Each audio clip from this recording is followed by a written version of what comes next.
Vous avez capté que le problème numéro 1 des humains, des humanoïdes, parce qu'on n'est pas encore vraiment humain, pour l'instant on a l'apparence d'être humain, mais bon, il manque la conscience, c'est que les humanoïdes sont coupés d'eux-mêmes. Ce qui coupe le contact, c'est-à-dire ce qui nous coupe de nous-mêmes, c'est une matière invisible, que j'ai appelée la matière noire ou encore la matière de non-être. Cette matière invisible et obscure, c'est de la matière de non-expression et de non-reconnaissance. C'est-à-dire que ce sont des émotions non exprimées et non reconnues, qui n'ont pas été vues et entendues. Des émotions qui n'ont pas pu être exprimées avec l'intensité correspondant à la souffrance de ce qui a été vécu. Cette non-expression, cette matière de non-être a sa fonction. Elle crée un malaise intérieur qui devient le moteur à notre réalisation. Car l'inconscience et l'amnésie sont notre origine à tous. Et tant que nous sommes dans cette inconscience, mais que nous ne sommes pas dérangés, nous continuons de dormir. Comme si nous étions des robots, des pantins ou des rêveurs, qui n'existeraient qu'en tant que potentiels, satisfaits de leur non-vie. Et c'est l'expression qui nous rend réels, l'expression qui convertit l'inconscient, le potentiel, en réel, l'expression qui nous permet de développer le goût d'être, ce que n'a pas l'enfant à la base, car il est, mais ne connaît pas pleinement le goût et la saveur d'être. Car pour connaître le goût d'être, il faut avoir goûté au non-goût du non-être, goûté à la mort. Il faut avoir été dérangé intérieurement pour être ensuite poussé de l'intérieur, non pas à tout ranger, comme font les adultes malades qui sont dans le déni, mais à tout transformer pour tout créer. Et plus tu développes ta conscience par le biais de la reconnaissance, c'est-à-dire plus tu peux te voir et t'entendre toi-même en passant de l'autre côté du miroir, plus le goût de ce que tu es, de ce que tu fais et de ce que tu vis s'amplifie et s'intensifie. Si l'expression de la souffrance est à ce point tabou,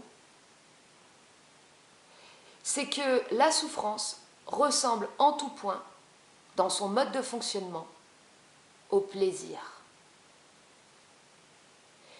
La souffrance est une tension permanente dans l'individu. Et le plaisir, comme dans l'acte sexuel, est également une tension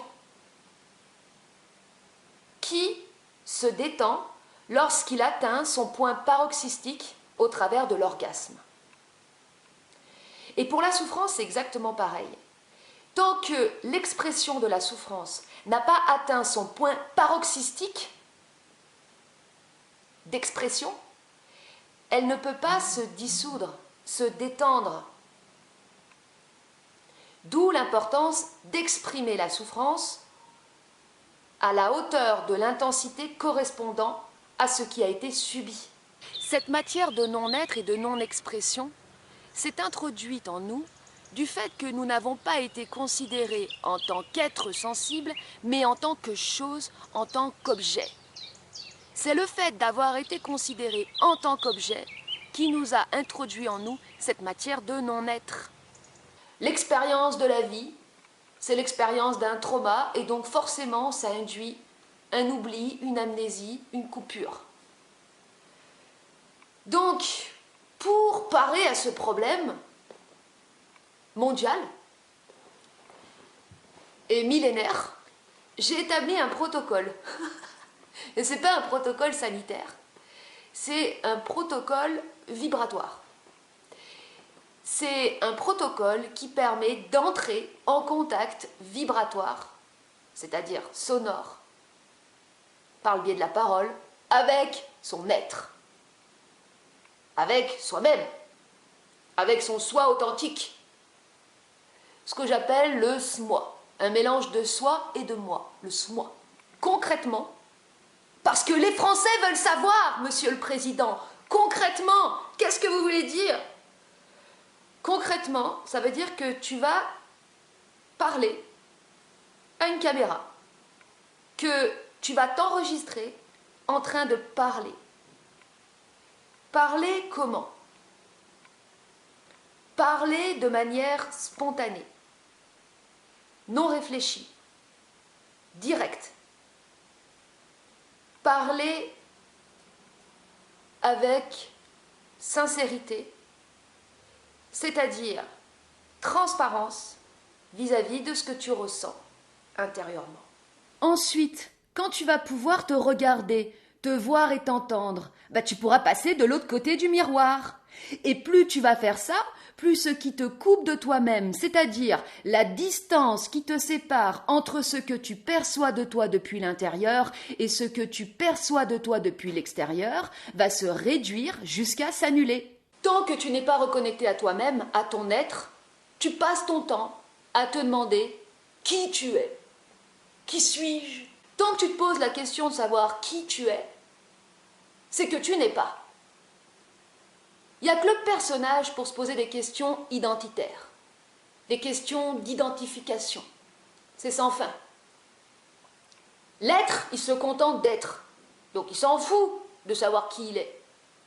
Ce protocole est très strict et ne laisse aucun détail au hasard. Il a pour fonction de te mettre mal à l'aise. Très mal à l'aise. Pour faire remonter toute cette matière obscure que tu te caches à toi-même. C'est un piège, ou plutôt un étau, qui a pour fonction de se resserrer progressivement sur la face de ton orgueil pour l'écraser. Et dans cet écrasement, faire sortir le jus, la substance de ton être.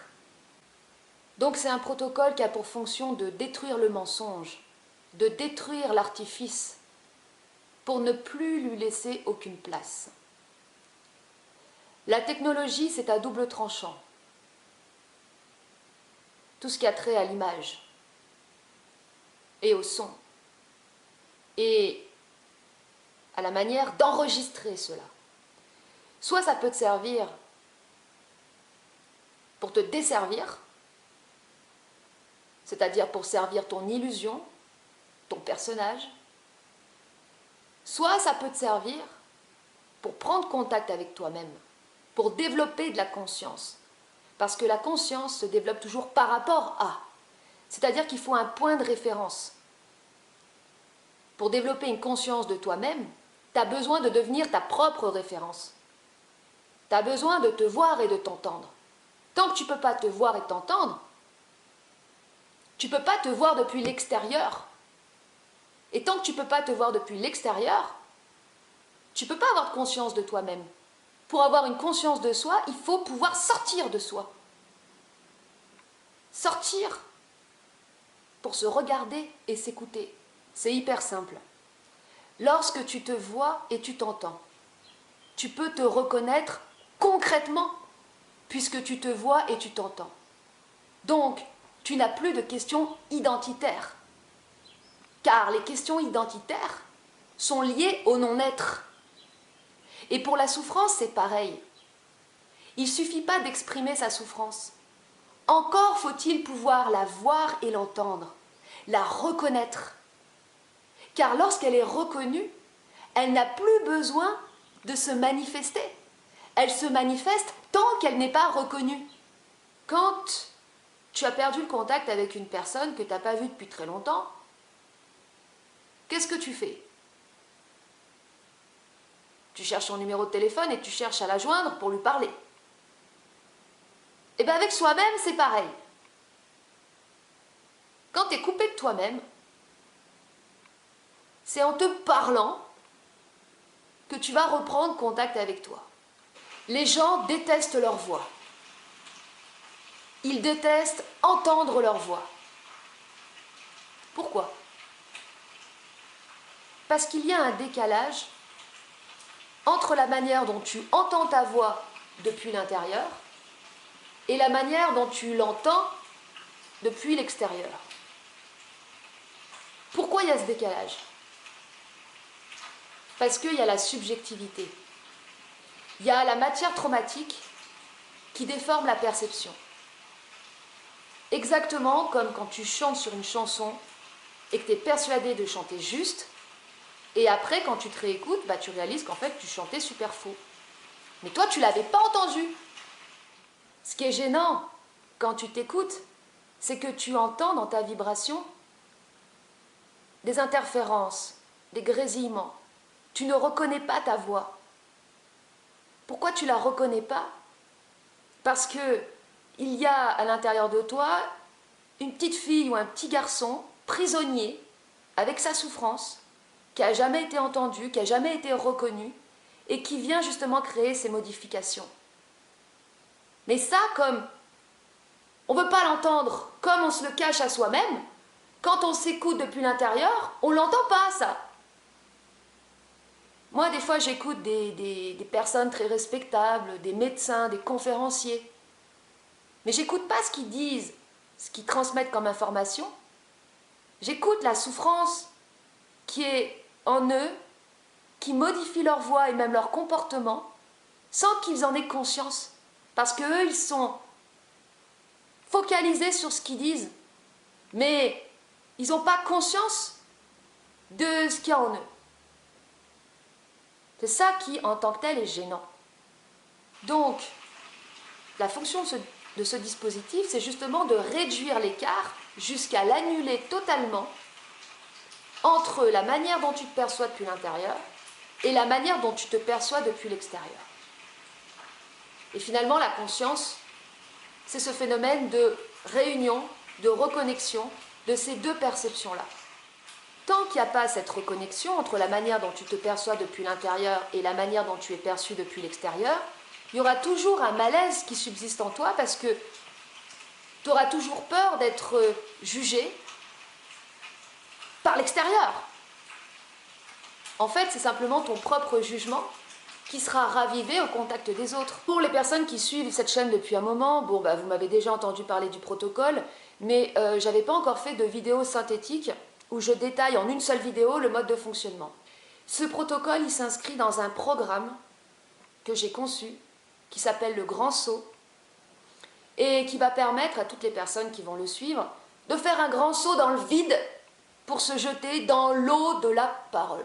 Et le protocole constitue la deuxième étape de ce programme. Avant de commencer, la première chose que tu vas faire, c'est que tu vas te créer une adresse mail spéciale qui sera reliée à un compte YouTube qui va être ton espace d'expression, ton espace de dialogue et d'intimité avec toi-même. Le but, c'est pas de devenir youtubeur, le but, c'est de se créer un espace d'expression. Lorsque tu publies une vidéo YouTube, il y a 3 modes de publication. Il y a le mode privé, le mode non répertorié et le mode public. Donc dans un premier temps, tu vas publier des vidéos en mode privé. Pourquoi tu vas les publier? Pour les enregistrer, pour les acter dans la matière. La parole, c'est invisible. C'est immatériel en tant que tel. Donc, c'est très important de rendre matériel ce qui ne l'est pas, pour pouvoir le faire exister. Et aussi pour pouvoir constater de l'évolution dans ta relation à ta parole.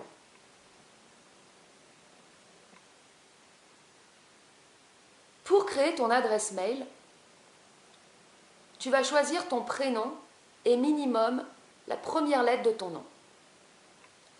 C'est-à-dire qu'il ne faut surtout pas utiliser un pseudo. Un pseudo, c'est un masque. C'est une façon de se planquer. Et là, dans ce cadre-là, on est dans une démarche de transparence. Pourquoi juste l'initiale? Parce que l'adresse mail va être reliée au compte YouTube et ton nom peut être retrouvé. C'est-à-dire que si quelqu'un tape ton nom dans Google, il suffit que l'adresse mail comporte ton nom en entier pour qu'on puisse le retrouver. Ça permet de préserver à la fois son anonymat tout en restant dans la transparence.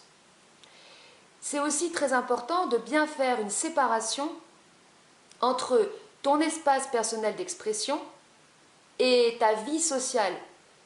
Si tu prends ton adresse mail que tu utilises quotidiennement, eh bien, tout cet univers est directement relié à ta vie sociale. D'où l'importance de faire la séparation. Ensuite, tu vas activer ton compte YouTube. Donc là, c'est très simple. Tu publies une première vidéo de plus de 15 minutes, une vidéo test, tu filmes un paysage. Et pour l'activer, il faut rentrer son numéro de téléphone. Donc ça te permettra ensuite de faire des vidéos de la durée que tu souhaites. Et si tu veux faire 1 heure, 2 heures, 3 heures, 4 heures, 5 heures, tu ne seras pas limité. Il va falloir que tu trouves une caméra. Inutile d'acheter une caméra neuve, parce que c'est super cher et ça n'a absolument aucune raison d'être. Il s'agit simplement de trouver un appareil qui n'est pas doté de l'intelligence artificielle. Bon, après, il y a toujours comment dire, il y a quand même toujours une intelligence artificielle dans les appareils numériques pour permettre aux amateurs de faire des photos facilement sans avoir à gérer la luminosité. Mais ce n'est pas la même intelligence artificielle qu'il y a dans les téléphones, parce que dans les téléphones, quand tu te photographies, tu as toujours l'air plus jeune, plus beau, en fait, ça améliore ton reflet. Donc ça nourrit l'orgueil, ça nourrit le personnage social narcissique. Donc le mieux, c'est de prendre une caméra d'occasion, en fait. Voir une bonne caméra d'occasion, il y en a des pas chères, et c'est bien suffisant pour le protocole. Vous pouvez aussi utiliser un appareil photo avec la fonction caméra. Moi j'utilise ça, c'est un Sony, il a 10 ans mon appareil. C'est pour ça que des fois on entend un peu le ronron de la machine. Une fois il y a quelqu'un qui m'avait dit « Oh c'est rassurant tes vidéos, on entend le chat qui ronronne ». Mais mon chat il s'est fait écraser il y a plusieurs mois, donc c'était pas le chat, c'était la caméra.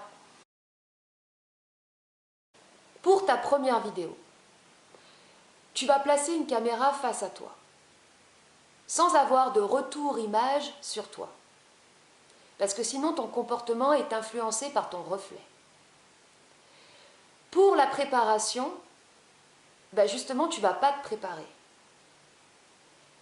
Si tu peux faire la vidéo au réveil, c'est génial. Sinon, tu restes vraiment au minimum de ce que tu peux t'apprêter. Prendre ta douche, t'habiller, c'est tout. Pas de maquillage, pas de coiffure, aucun élément qui te ferait entrer dans ton personnage. Donc, si tu fais ça le soir, après ta journée, alors que tu es dans les costumes de ton personnage, ça ne va pas aller. Si tu veux la faire le soir, alors prends une douche et rhabille-toi simplement. Ouais, parce que tu ne vas pas la faire à poil non plus. Tu places la caméra face à toi, tu prends le temps de sonder ton intérieur et tu exprimes spontanément ce que tu ressens du fait d'avoir une caméra braquée sur toi. Il ne s'agit pas de parler de quelque chose qui vient de se produire ou quelque chose que tu voudrais raconter. Comme l'a fait Héloïse d'ailleurs dans la vidéo que j'avais publiée. Ça, c'est pas un bon exemple. Tu dois te centrer sur ce que tu ressens du fait de vivre cette expérience, d'être filmé et d'avoir cet objectif, cet œil qui te regarde. C'est une vidéo que tu vas réaliser en une seule prise. C'est très important de bien prendre son temps. Il n'y a absolument aucune contrainte de durée. C'est toi qui vas sentir quand c'est terminé. Mais si à un moment donné, tu ressens un empressement, une angoisse, qui te donne envie de tout arrêter pour fuir ce moment, alors plutôt que de fuir, exprime le malaise. Ensuite, une fois que la vidéo est terminée, tu vas attendre 3 jours avant de la regarder pour pouvoir prendre du recul. Et aussi parce que toutes les bestioles que tu auras combattues pour pouvoir parler, Elle risque ensuite de se venger au travers du jugement. Ensuite, au bout des 3 jours, tu vas visionner la vidéo sur ton ordinateur ou sur un écran de télé. Et tu vas te filmer en train de te regarder. Donc, c'est un protocole en 2 mouvements et le deuxième mouvement est une mise en abîme du premier. Une fois que tu as effectué ces 2 vidéos, tu les télécharges sur ton espace personnel. Et voilà, c'est terminé. Vous allez voir maintenant la mise en application du protocole par Véronique. Et je précise pour les personnes qui débarqueraient sur cette chaîne que lorsqu'elle parle de bestiole, c'est un terme pour désigner les parcelles de souffrance non transformées qui s'agitent à l'intérieur de nous et qui nous modifient la perception. En gros, c'est les pensées et les jugements.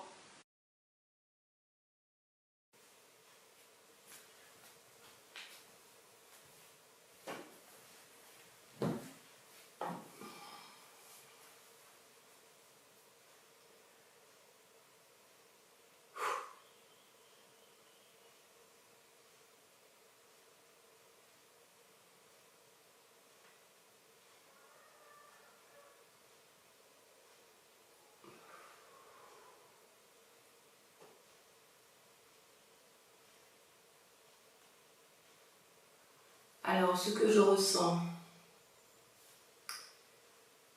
un œil qui me regarde et qui me juge.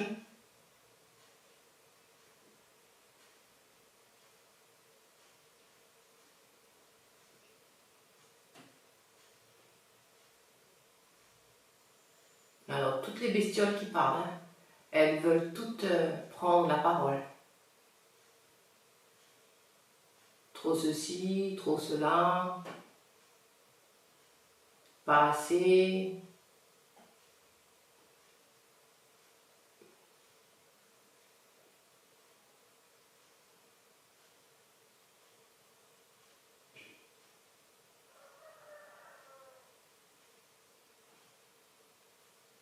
Un contact puissant quand même avec la respiration.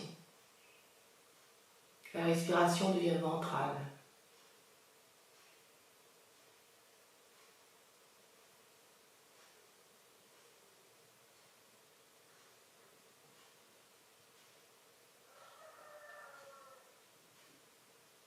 C'est comme regarder au fond d'un puits.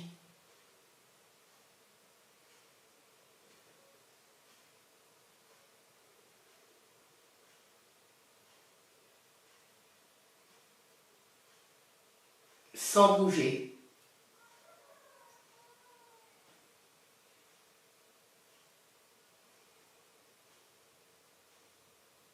Puis toujours cette idée liée à son image. Je suis encore à l'extérieur.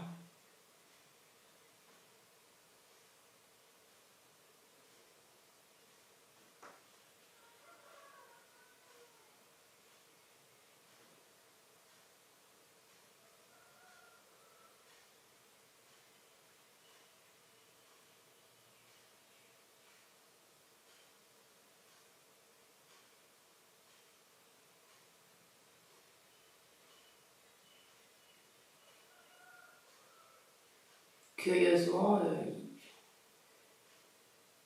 les mots n'arrivent pas si facilement.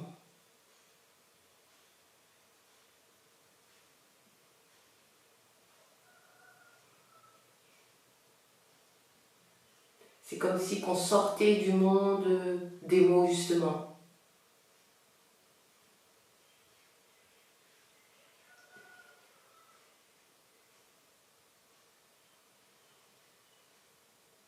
Bien sûr, en pensant à cet exercice, on essaye d'anticiper. En tout cas, moi j'ai essayé d'anticiper. Il y a des bestioles qui disaient ah, faut faire ça, faut faire ci, attention. Mais il y en avait une de bestiole. Alors, je ne sais pas si c'est une bestiole ou autre chose qui me disait t'en fais pas, ça va le faire.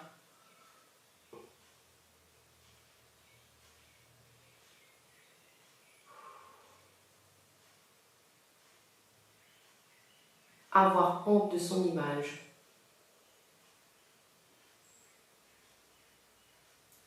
C'est quand même un monde à l'envers. S'accepter tel que l'on est.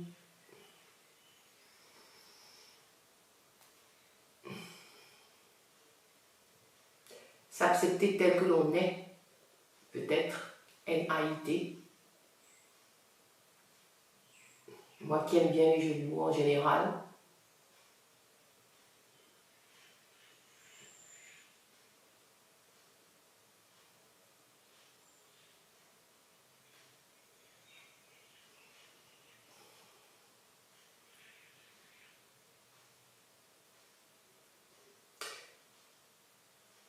Je ressens une certaine liberté ou un frémissement de liberté. Très agréable.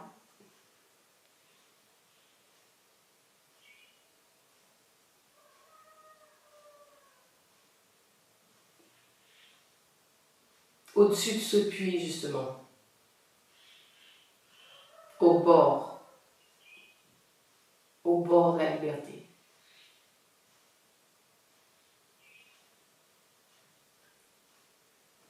La liberté d'être soi, peut-être.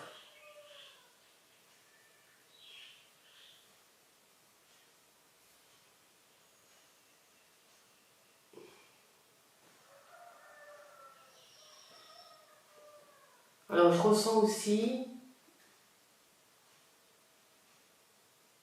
c'est sous forme de pensée, que ce que je dis n'est pas forcément intéressant.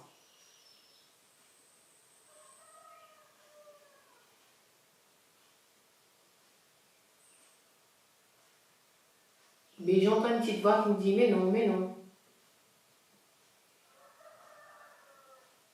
Tout ce qui te concerne est intéressant.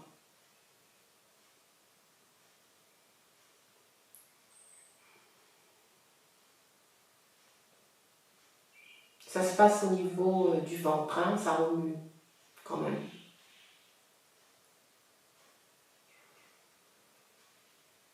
Et puis ce besoin de prise d'air.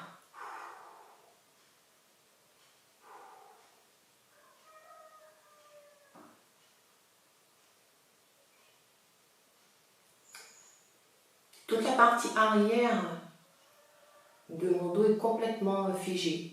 Je me sens tendue à l'arrière et assez molle sur la partie du devant.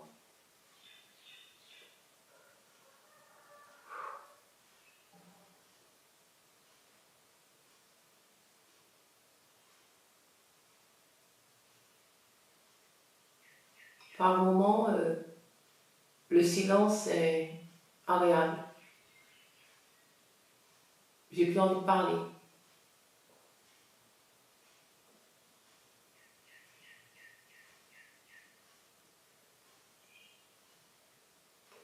Et en même temps, j'ai envie d'être justement confrontée à moi-même. Et là, je viens de me rendre compte que j'ai dit confrontée à moi-même. Et je me juge. Je me dis, mais confronté, c'est pas, on ne peut pas être confronté à soi-même. C'est contre-productif.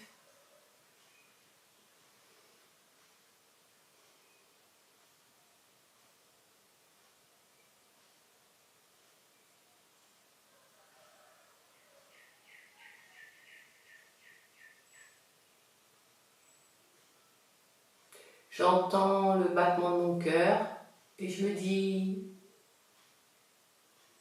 la caméra tourne, il faut dire quelque chose.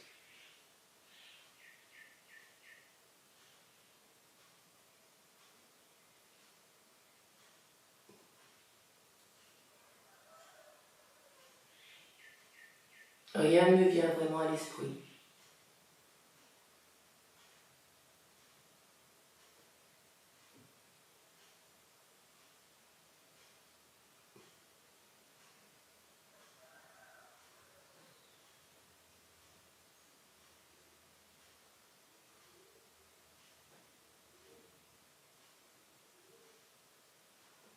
Je ressens quelque chose au bout de mes pieds. C'est comme si je marchais sur la pointe des pieds.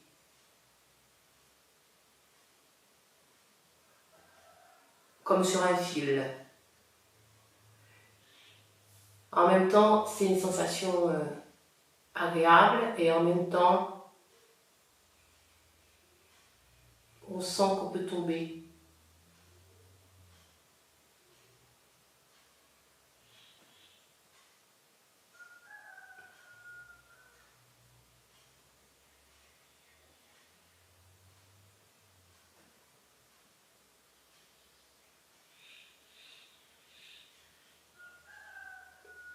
Mais je suis fière de moi quand même. Je suis fière de moi parce que c'est un exercice que je n'aurais jamais fait de moi-même, en fait. Et je sens que ça peut m'apporter énormément de choses. Et c'était vraiment urgent pour moi de me filmer, de faire cet exercice-là. Et j'ai tout mis en œuvre pour pouvoir le faire.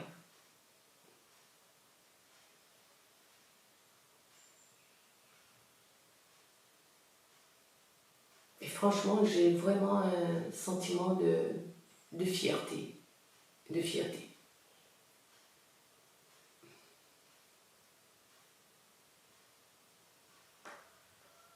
Parce qu'on ne m'a pas beaucoup encouragée et je suis quelqu'un, je n'ai pas beaucoup confiance en moi. Mais j'ai envie, le moment est venu pour moi de me connaître un peu plus et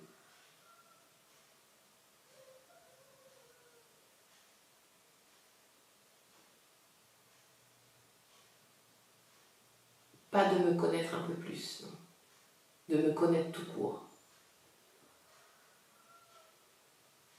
Et de renaître. C'est vraiment très urgent pour moi.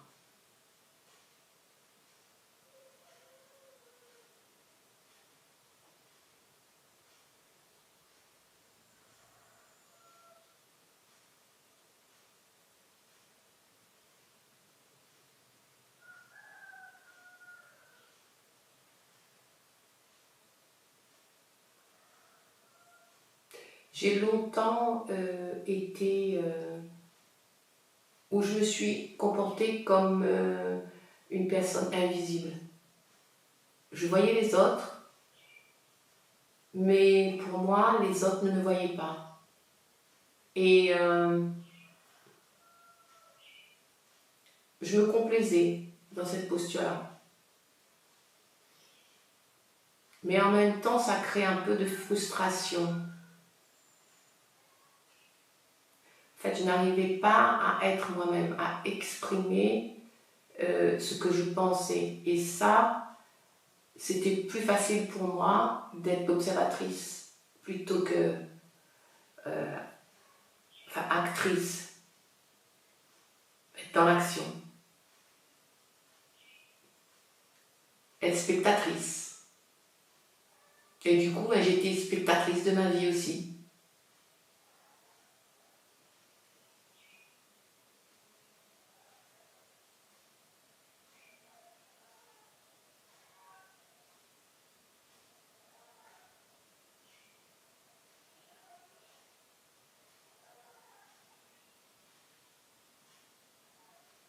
Je pense que mes bestioles se sont un petit peu calmées là.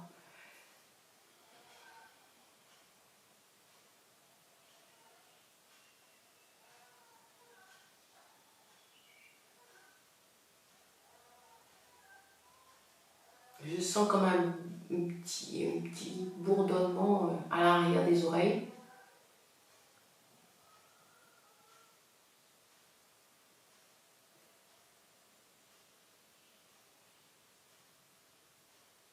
Et je me dis, mais vas-y, redresse-toi. Hein. Et puis vis ta vie, quoi.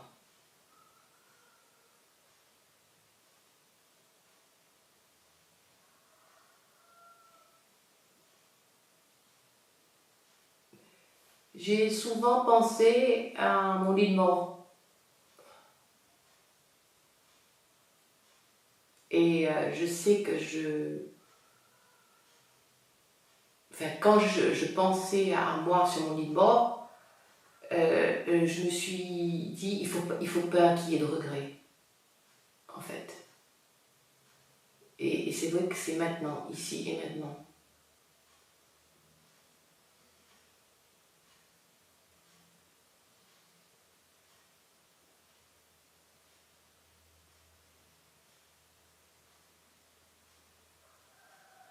Alors pouvoir se voir,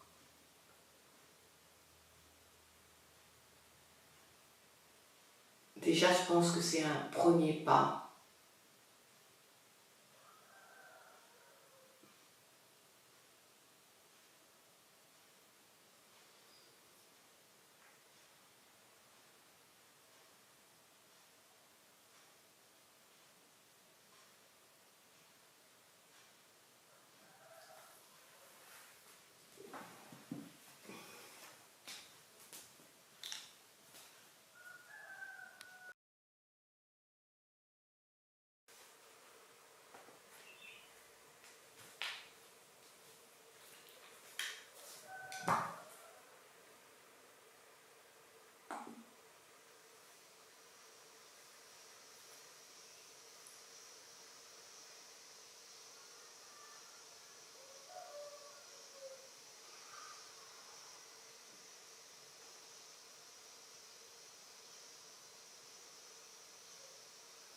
Alors ce que je ressens,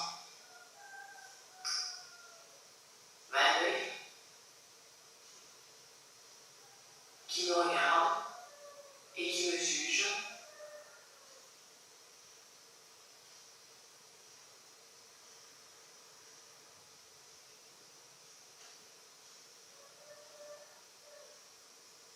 Alors toutes les bestioles qui parlent, elles veulent toutes prendre la parole.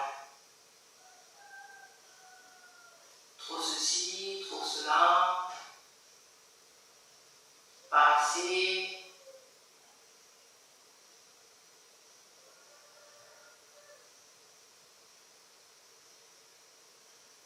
Oh, les yeux, les paupières, waouh, battement de paupières.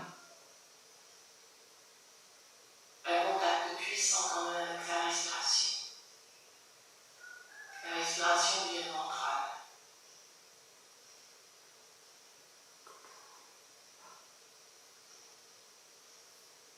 Qui s'affaisse ici, là.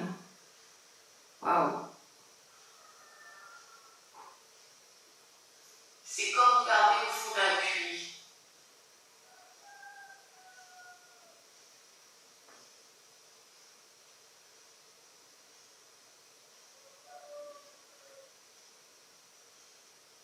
Sans bouger.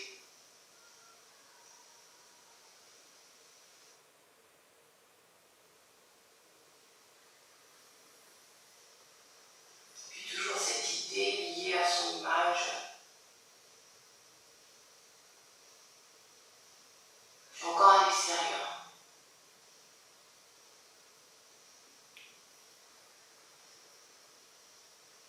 La bouche, c'est coincé, hein.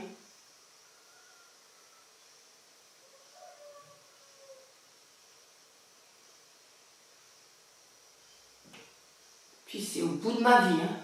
Oh là. Waouh. Toute la misère du monde, hein. Curieusement, les mots n'arrivent pas si facilement.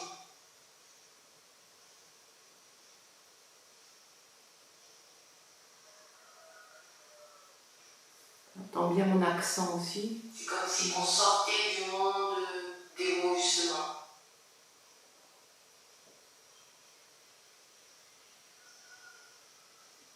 On sent que c'est là-haut, hein, ça tourne, ça tourne. Hein. Bien sûr, en pensant à cet exercice, on essaye d'anticiper. En tout cas, moi, j'ai essayé d'anticiper. Il y a des bestioles qui disaient ah, faut faire ça, faut faire ci, attention. Mais il y en avait une de bestiole. Alors, je ne sais pas si c'est une bestiole ou autre chose, qui me disait t'en fais pas, ça va le faire.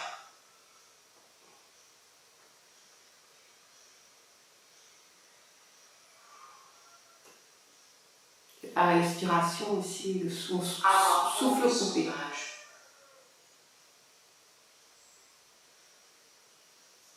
C'est quand même un monde à l'envers. Ouais. S'accepter tel que l'on est.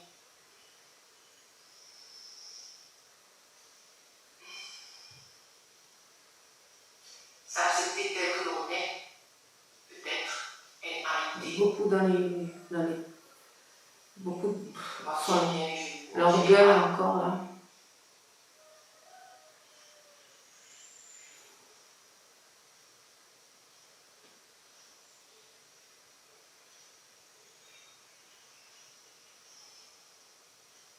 Beaucoup d'insatisfaction. Hein. Je ressens une certaine liberté ou un frémissement de liberté. Ça, c'est celle qui veut réussir, ça. Très agréable.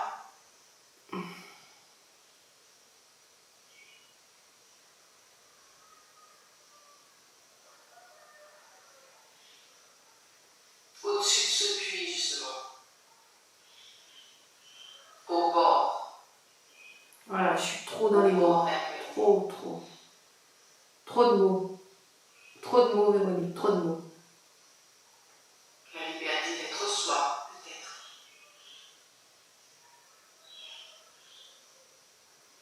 Et puis ces airs là. Oh là là là.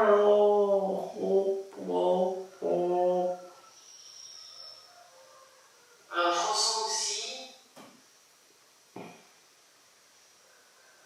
c'est sous forme de pensée, que ce que je dis n'est pas forcément intéressant. Ouais, c'est ça.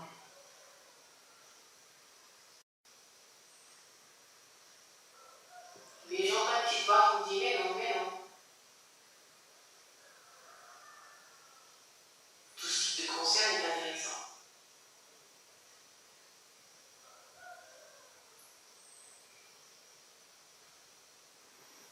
Une petite voix. Ça se C'est pas la passe voix. au niveau du ventre, ça remue quand même. On sent que c'est flippé, hein. J'ai besoin de prise d'air. Ah ouais. Ah mais là, je suis pas encore moi-même. C'est pas moi. C'est pas moi encore. Toute la partie À l'intérieur. Là, il y a de l'orgueil. complètement figée. Je me sens tendue. Ouais, tout ça, c'est tendu. L'arrière est assez molle sur la partie du devant. Ouais.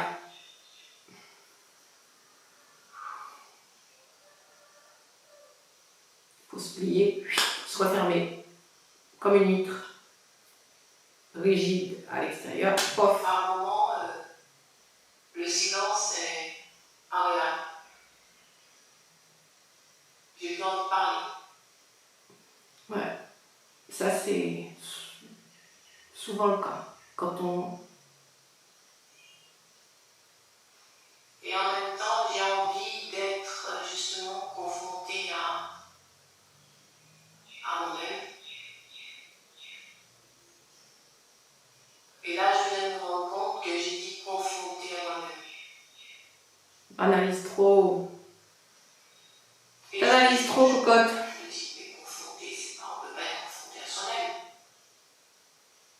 c'est contre-productif.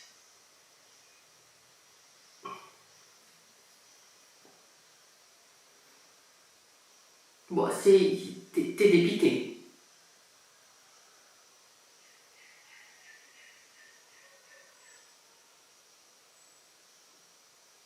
J'entends le battement de mon cœur et je me dis, Ouais, la caméra tourne, faut dire quelque chose. ouais, ben là c'est encore un autre rôle encore. Hein.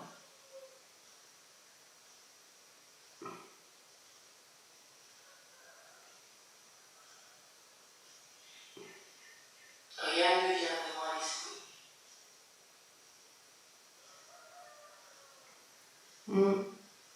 Ouais.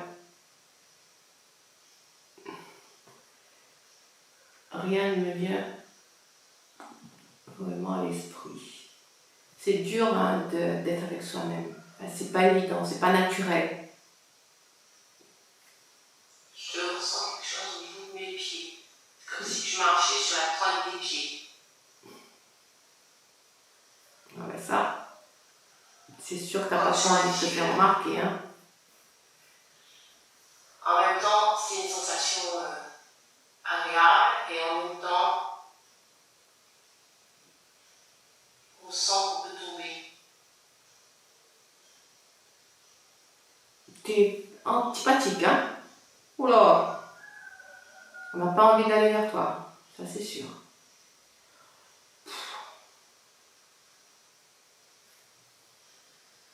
Puis on sent que c'est coincé, hein? Oh là là là là là là là là là. Mais je suis fière de moi quand même. Je suis fière de moi parce que c'est un exercice que je n'aurais jamais fait de moi-même. Ah oui, sans l'aide d'Élodie, c'est sûr que je l'aurais pas fait. Ça Et c'est je sûr. sens que Mais après la fierté, c'est vrai que c'est de l'orgueil encore. Quoi. ça peut m'apporter énormément de Ah, choses. je suis peut-être dans le rôle de la nana qui Et veut c'était vraiment urgent pour moi de faire passer une leçon. Ouais, non, on s'en fout. Et j'ai tout mis en œuvre pour pouvoir le faire.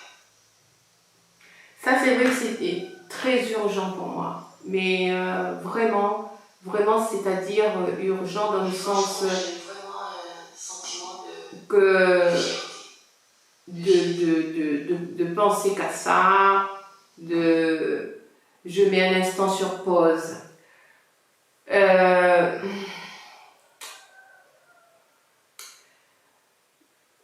Globalement, c'est vraiment, bon, c'est pas une image au niveau esthétique, tout ça.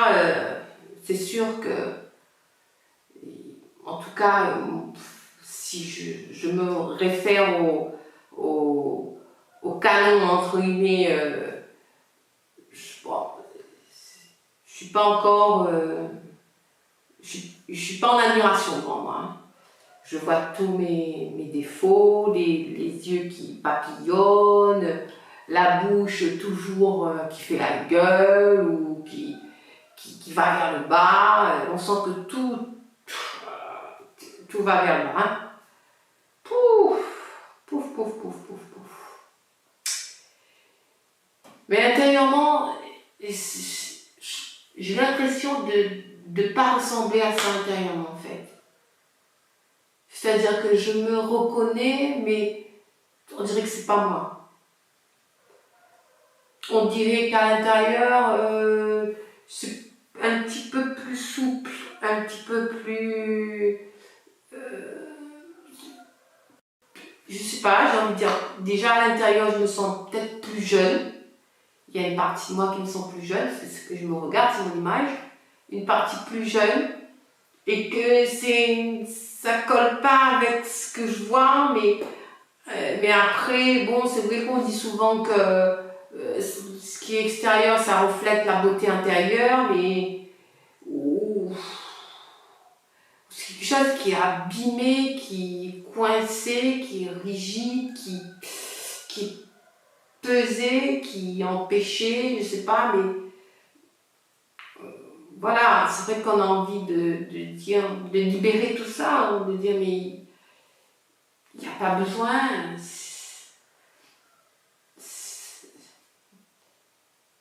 Tu t'es fait du mal pour rien, quoi. Beaucoup de retenue, beaucoup, et ça transparaît là, tout ça là, à ce niveau-là. Puis les yeux qui cherchent, les yeux qui cherchent, les yeux qui cherchent. Peut-être pas dans la bonne direction, trop justement à l'extérieur, je sais pas, mais...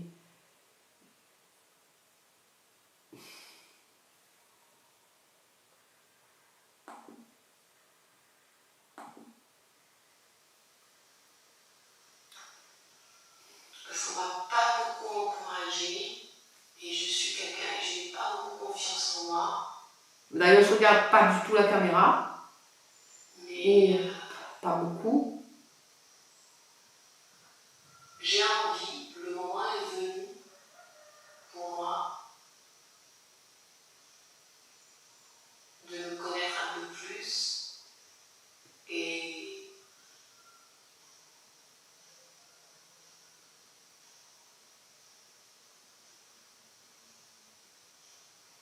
Ben, me connaître un peu pas de plus. me connaître un peu plus. Ouais. Oui, c'est ça. Et de renaître, c'est vraiment très urgent pour moi. Ouais, c'est sûr. Ça, c'est... De vraiment de voir la vie avec d'autres yeux. Et ils s'en foutent un peu, mais bon, après, c'est pas... Il y a des trucs futiles, de vraiment revenir à l'essentiel. Été où je me suis comportée comme une personne invisible. Ouais. Je voyais les autres, mais pour moi, les autres ne me voyaient pas. Et je me complaisais dans cette posture-là. Mais en même temps, ça crée un peu de frustration. En fait, je n'arrivais pas à être moi-même, à exprimer ce que je pensais. Et ça, c'était plus facile pour moi d'être observatrice plutôt que actrice. Mais je sens que là, toute cette partie-là, à ce moment de la vidéo, là, c'est un peu plus libéré, quoi. D'ailleurs, j'aimais beaucoup Nana.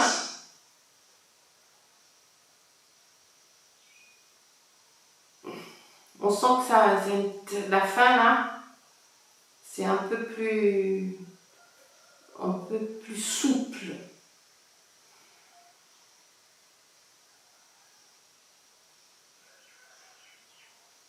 Je pense que les bestioles se sont un petit peu calmées là. Ouais, c'est...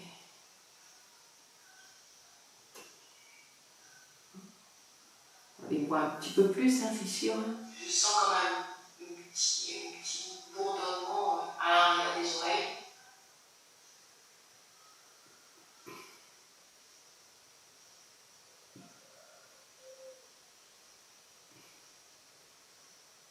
Et je me dis, mais vas-y, redresse pas. Et puis petit à petit, quoi. Oh là là, ce mouvement de tête, là. Aïe, aïe, aïe, aïe, aïe, aïe, aïe, aïe.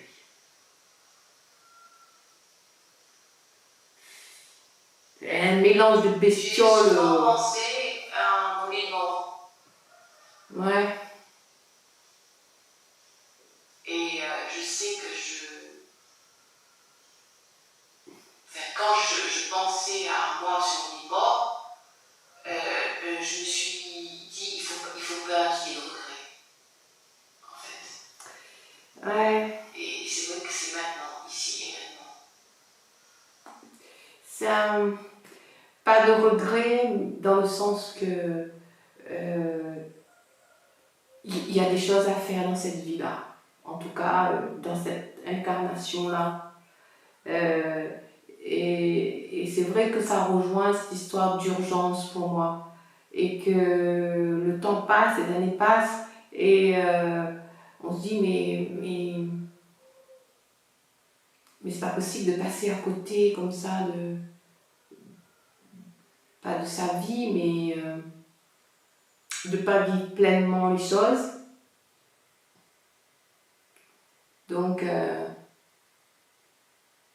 mais je sens que j'en ai besoin, c'est une urgence, c'est un besoin, c'est une orientation, c'est que ça, quoi. C'est la vie. C'est la vie, quelque chose, une réalité qui a besoin de, comme dit Elodie, de transparaître. Je me sens acculée, effectivement, quand Elodie fait ce geste-là, comme ça, je sens que je suis arrivée là, c'est très étroit de chaque côté, et vraiment, voilà, je suis arrivée au summum de... Et d'ailleurs, au niveau de cette partie-là, on sent que là, il faut sortir du truc, il faut sortir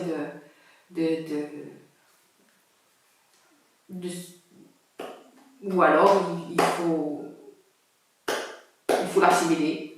Voilà, voilà. Soit c'est quelque chose qui explose, ou soit c'est quelque chose qui fusionne. Et c'est vrai que l'idée de se voir, pour fusionner, il faut bien qu'il y ait deux choses. Donc, voilà, c'est sortir par le haut ou sortir par le bas. Je sais pas, j'ai une image. Sortir avec ses deux pieds ou la tête, je sais pas, renaître comme ça, sur ses deux jambes peut-être, et qui porte ce tout-là. Mais vraiment pour moi, c'est le cœur de mes journées. Je pense souvent qu'à ça, quoi. Comment faire concrètement pour vraiment être en cohérence, quoi. C'est être cohérent et pas en représentation, tout le temps en représentation. C'est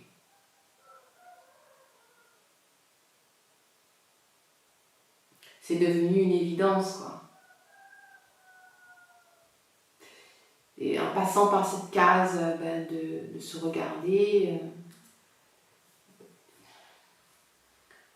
je pensais avoir peut-être un regard plus dur, mais finalement c'est moi, et en étant plus décontractée et moins accrochée à plein de peut-être de blessures ou de frustrations, ou que finalement ça se voit physiquement, quoi. Ça se voit, c'est passé dans la chair, là je me dis c'est plus possible, ça va, c'est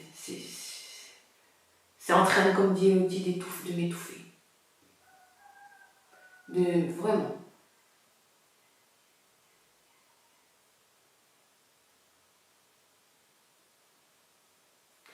Et ça m'a étouffée pendant longtemps, hein. Et puis, cette sensation d'étouffement, je pense que, comme l'histoire de la petite souris dans la cage qu'Elodie nous a montré dans sa dernière vidéo, justement, quand on se débat, quoi, et quand on se débat, on se fait mal. Et la chair, moi je sens tout ce mal-être là, surtout au niveau de la bouche. Et mon corps a vraiment réagi, parce que moi j'ai eu des problèmes de dents. Donc je suis défoncée là, les dents, quoi, avec cette histoire de rigidité, de frustration, il faut pas dire qu'est-ce qu'on va penser, etc. Et que c'est pas intéressant, et que ceci et que cela, ça m'a défoncer la bouche, quoi. Et effectivement, ça s'est retourné contre moi-même. Et en fait, c'est une espèce de cercle vicieux qui fait que finalement, je ne peux jamais montrer qui je suis, etc. Donc, c'est un cercle infernal. Et c'est vrai que, bon, là, c'est bon, quoi. C'est bon. Voilà, il y a...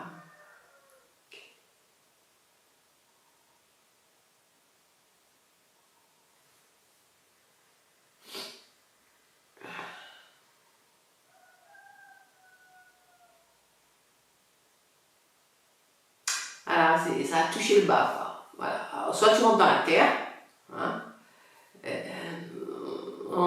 comme, ou soit tu te relèves, quoi. Et puis, tu essayes de vivre avec ce que tu es. Tu essayes de vivre en cohérence avec toi-même.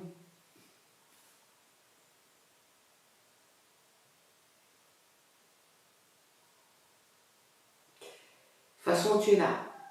Donc, il faut se relever. Et je crois qu'on a compris qu'ensemble, finalement, on va faire le bout de chemin ensemble. Ce bout de chemin-là, ensemble. Mais dans une autre direction. Dans une autre direction. Ouais, dans une autre direction.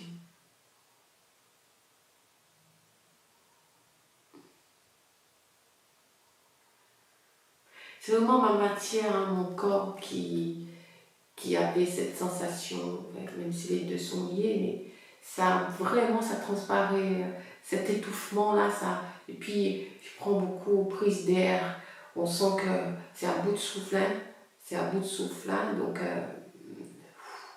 ça souffle beaucoup dans cette vidéo-là, mais ça souffle encore un petit peu, mais ça a besoin d'être... ça a trouvé un bout de lumière, quoi.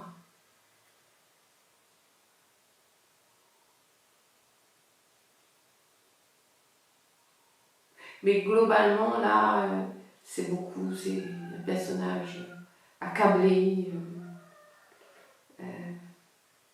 un personnage dépité, fatigué, sans joie de vivre, fade.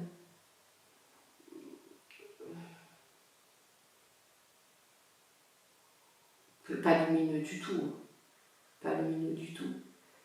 Fait qui a occulté sa propre lumière, en fait. Ouais. Ouais.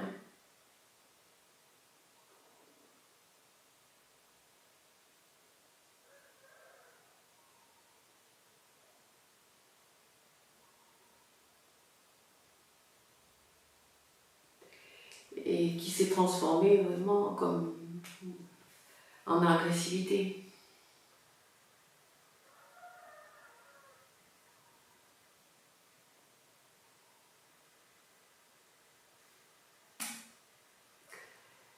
Ouais.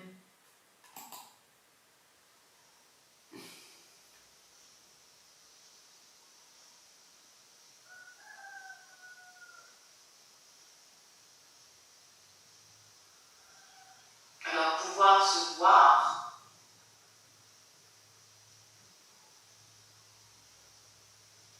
déjà, je pense que c'est un premier pas.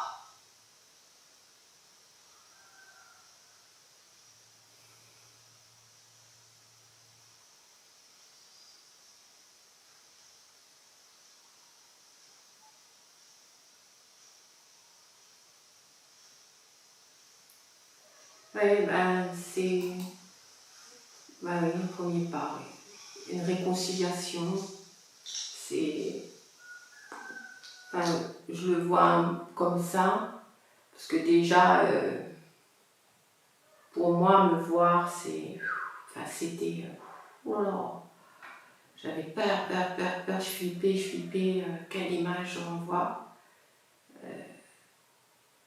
Ne pas voir, comme si c'était ne pas voir l'envers du décor, parce que tout est inversé en fait. Et là, effectivement, en regardant justement l'envers du décor, c'était un peu du grand n'importe quoi.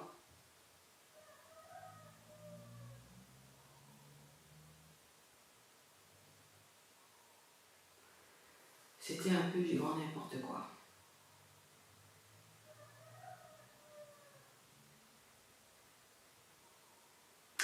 Et du coup, là, je me sens vraiment beaucoup plus légère. Vraiment beaucoup plus légère et c'est comme si que j'avais une connexion directe sans intermédiaire et sans parasite. Ça fait du bien, ça fait vraiment... Je sens... Ce que j'ai vu, ça m'a pas forcément plu, mais je le prends. Et je vais avancer. Et je n'ai plus peur de me regarder. C'est déjà énorme. Et je pense que en me regardant, en faisant un gros plan sur moi,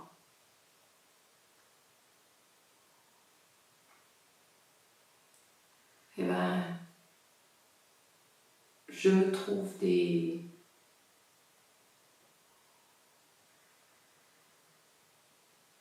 j'allais dire des atouts. Je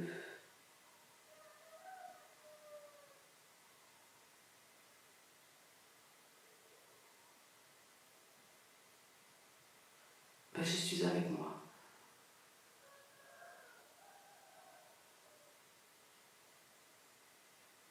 Je me sens plus forte.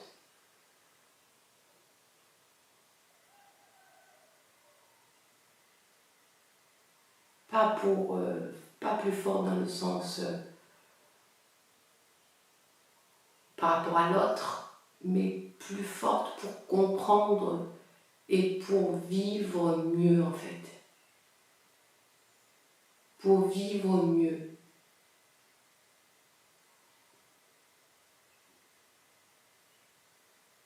Avoir l'attention sur moi, oui, avoir cet ego-là pour mieux comprendre et mieux avancer. Vraiment. En tout cas, c'est ce que je ressens. Ouais.